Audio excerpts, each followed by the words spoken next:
The Lord is slow to anger and great in power. The Lord will not leave the guilty unpunished. The book of Nahum starts by describing God as taking vengeance and being filled with wrath.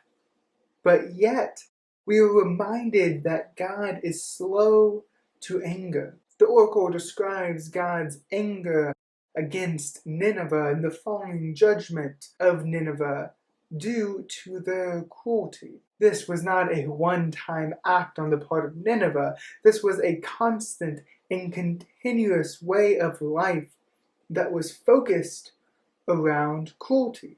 Nahum ends with the complete destruction of Nineveh. The book opens with descriptions about God's power. The mountains quake before him. The hills melt away. The earth trembles at his presence.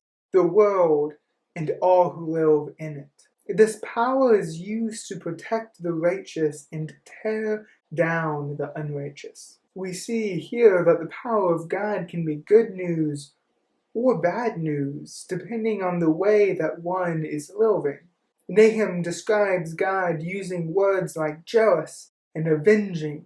This description paints God as one who fights against injustice and who defends those who cry out to God. This provides hope for the faithful. The Lord is good, a refuge in times of trouble. He cares for those who trust in him, but with an overwhelming flood, he will make an end of Nineveh. He will pursue his foes into darkness. Nahum focuses on Nineveh's cruelty.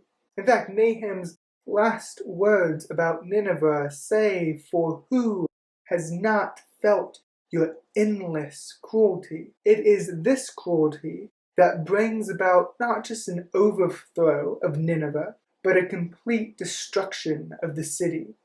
Cruelty is in direct opposition to the righteous ways of God, ways that are full of grace and compassion and mercy.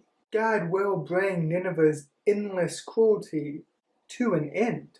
The words of Nahum invite the church into hope and self-examination. If you are oppressed, Nahum shows you hope that oppression does not last forever. God will eventually humble the oppressors. God's righteous ways will always reign in the end. If you do not find yourself oppressed, then you are invited to look into your own way of living. Are you using your freedom and power to oppress others? Or are you using your freedom and power to free others from oppression?